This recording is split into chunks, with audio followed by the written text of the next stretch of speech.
Next, we got Swerve Strickland versus Nick Wayne. Much anticipated match. This has been ever since I think the last match I had in Defy. This was kind of out there that this was happening. Interesting town, like as far as like wow, you happen to be in Saskatoon, Canada. Like it landed on the map that Nick Wayne's debut would take place there, and he ended up winning the people over in this Yep. match. They had Darby walk him out, and this whole thing was just like, yeah, these guys have history. Got the callbacks immediately to the Darby Allin thing earlier in the night with Swerve. Swerve was already like in rare fuck nigga mode, deciding like, yo, I own this night. I'm gonna fuck up Darby shit. I'm gonna beat his protege's ass, and then I'm gonna point at him and let him know I'm coming for him. And this whole thing, like, with him and Nick, and I could tell Nick was nervous at the beginning, and it almost was like Swerve was just like, yo, you good, you in here with me, you're good, like. But yeah, I thought they did a great job here, and I thought Nick got over in his debut, and with Nick Wayne, I was like, man, so what will his discourse be? Because he has to get his welcome to AEW discourse, and it almost wasn't as bad as I thought. The only discourse that ended up popping out of this was to the the match ended up finish. being so positive that the people decided to go toxic with like, well, he should have gotten more. That's how well Or he should have won, like, he or did so whatever. well that he should have gotten more. Yeah. But this was like, I think Swerve's been losing a lot of matches of late, and especially if you're looking at, all right, Nick Wayne is 18 years old. They clearly believe in him a lot, rolling him out with these video packages, linking them in these stories, stuff like that. And this company has shown they are able to take someone from a very young age and give them like a long-term like arc. See Jack Perry. And what happened to Jack Perry in the beginning with him? He was getting whooped out here until eventually he was not getting whooped no more, and it felt like a breakthrough.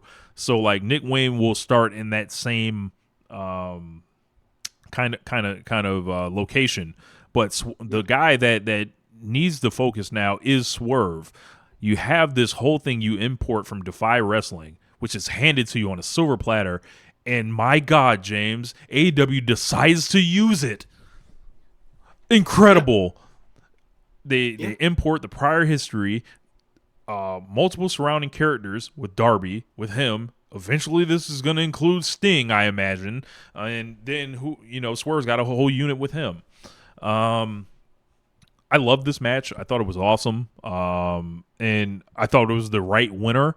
And you're going to hear a lot of people all the way up to those like even Big Dave. I think he's off on this. And then there are a lot of, I heard Ryan Satin talking about it, like if they were gonna give Nick so much as far as his rollout, and why didn't you have him win?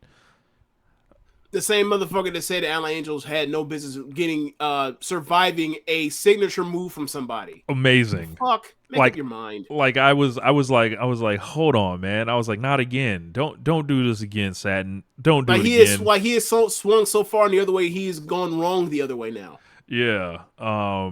But like Nick is ultimately like a plot device in this thing between Swerve and Darby, which this whole thing has been this whole thing's been set up, and these guys are gonna go fucking crazy this summer. Like y'all hearing it now. So I think it was a big win Swerve needed, and I enjoyed the match a lot. And Nick Wayne is going to be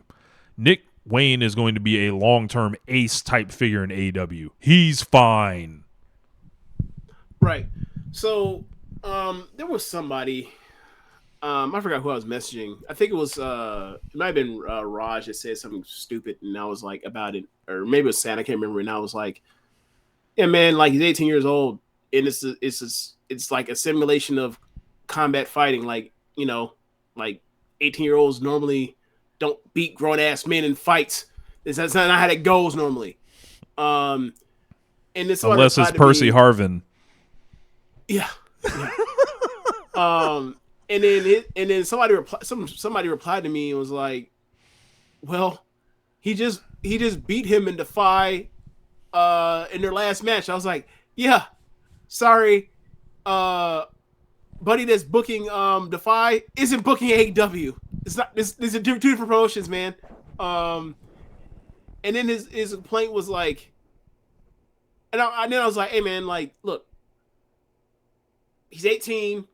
If you're going to book anybody to lose coming in and then eventually get the win back over time, if you're going to do that with anybody, it's the 18-year-old, because you have all that time to build towards big wins, because you got him for potentially a decade or more before he even comes to a part where it's like it's time to do something with him or figure out what his like the top of his potential is.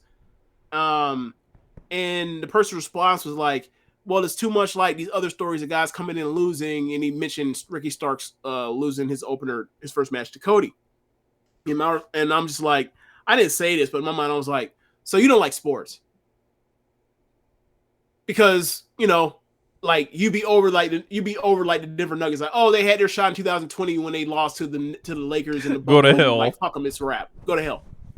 Like 2012 Thunder, Young made the finals and then they blew it up and whatever else. It's like nah, it's just never a situation where like, so like if the Celtics ever win the title, it'd be like, nah, they like life fucked it up. Life fucked up the story. It's like, no, man, like you have young cores. Some will make it, some won't. Interest is seeing like the potential that they have, and you wonder what it could be. Like that, what sports it are. Like, understand that you're saying like this isn't real life and you can control the narrative, but it's like you can't if you have a bunch of young guys, not all of them are going to be fucking future world champions. Some are going to make it, some aren't. Some are you going to push to make it, and they're going to be big stars. Some you may push and they won't make it, but you can't push all of them all at the same time in the same time frame. You have to give people time to cycle up, cycle down, cycle up, cycle down. That's how that works. That's storytelling. That's also real life in sports. I'm sorry, I don't know what to tell you, but like, yeah, the 18-year-old's probably going to step into the venue and get his brains beat in. That's how that goes. Sorry.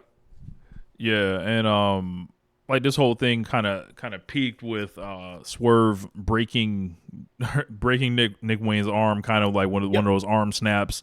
Giving the JML that's driver. He does, and I love because it makes he gets such great sound off of whatever he does to make that sound. I think he slaps both thighs, but it sounds like it sounds legit. You can actually like suspend this with like, oh, okay, yeah, that person has to give up. Then I remember he did that in he did on a show on a dark match that ended up getting played on NXT one time in Brooklyn in Barclays. Mm-hmm. The crowd wasn't really into it. He did that. The crowd, oh, and I was like, okay.